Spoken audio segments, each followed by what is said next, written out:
Ito po, at pareho po tayo nililindol. Yun nga lang po, doon po sa Mindanao. Pero nakahapon din po, may paglindol na naman po dito sa may Zambales, katabi lamang po ng Pangasinan. Pero with that po ma'am, sa ngayon po ba, kamusta po dyan po sa Amerika, in particular po sa California, nagkaroon po ng isa pong paglindol na binabanggit. Ito daw po yung isang fault line na talagang napakapanganib. Ito ba yung anong tawag po nila dyan? Yung San Diego fault line, Ma'am Des? Hindi po, San Andreas Fault. Andreas Fault, yes, Andreas. San Andreas Fault ang tawag. So, bali, kaninang mga bandang 9:20, 30 ng umaga, nagkaroon nga ng lindol, pero magnitude of 3.1. So, hindi siya ganun kalakas. I mean, sanay kasi mga Californians, sanay kami sa lindol. Actually, we monitor yung lindol, every day. May mga nangyayari talagang lindol. Maliliit. We felt, sa Northern California to nangyari. Siguro mga almost 600 kilometers from Los Angeles, from Southern California. So, nangyari to sa Northern California, sa may Bay Area. Specifically sa mga Berkeley area yan. So, up north. Wala namang balitang damages or injuries or any death kasi hindi naman talaga siya malakas.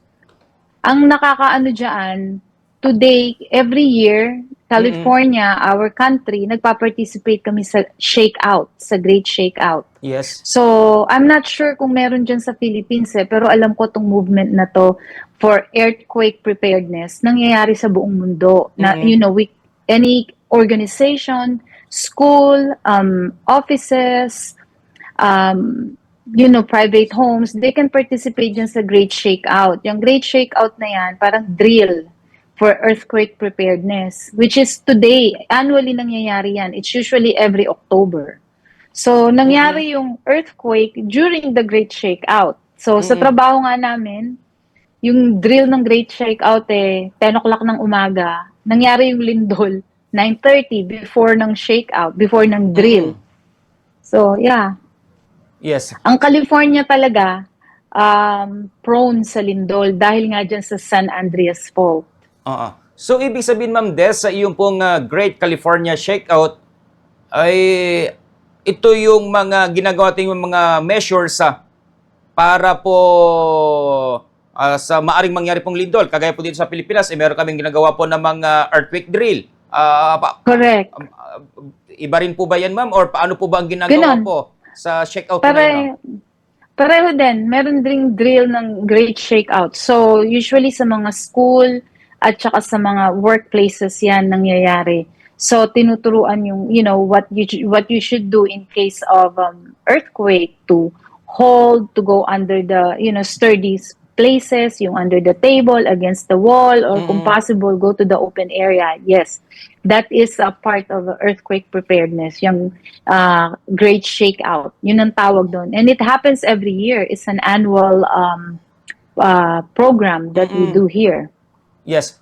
Ma'am, kasi dito sa amin pong, sa atin po dito sa ating bansang Pilipinas, ay meron po tayong binabantayan po na ito pong Manila Fault Line na which is, tiyatawag nila na kapag mangyari, the big one. So, meron din po kayong binabanggit dyan, the big one, which is yung pong San Andreas Fault, kung magkaroon na pangyanig, wag naman po sana, ito yung pinaghahandaan. Yes. So, yan po yung pinangambahan, Ma'am Des. Yes. So, yung San Andreas Fault na yan, mahaba yan. Actually, if you look at the map, it runs from Northern California all the way to San Diego, all the way to Southern California. Nasa side yan na along the coast highway yan. So, tong fault na to, talagang if, wag naman sana, if may malaking earthquake na mangyari, that fault, yung gap could get bigger or, minsan, di ba napapanood natin sa movie na pwedeng mabawasan yung California, mabawasan yung coastline namin. So, that's a possibility dahil nga dun sa fault line na yan. And, every year, mini-measure din yan dito. And sinasabi rin nila that there are movements, nagkakaroon ng gap dun sa fault line. And places na along dun sa fault line, yun yung mga high risk sa earthquake talaga. Okay. So, ma'am, sa ngayon na may mga aftershocks din po ba na naranasan na after that? Kasi medyo mahina rin po eh. Pero everyday Correct. po ba na mayroon din pong mga nangyari pong paglindol? Kasi sa Pilipinas, nag-average po kami dito tayo dito po ng 20 na lindol. Yun nga lang, kanina naman, sa ikot sa Davao, na nagkaroon ng paglindol nitong nakaraang linggo. Eh ngayon, 6.1 na. Hindi ko nakakamali po yung lindol na naman po kaninang umaga lang, alas 6 ng umaga. So, ganyan din po ba na talagang naging normal na Yes. yung pong mga lindol din?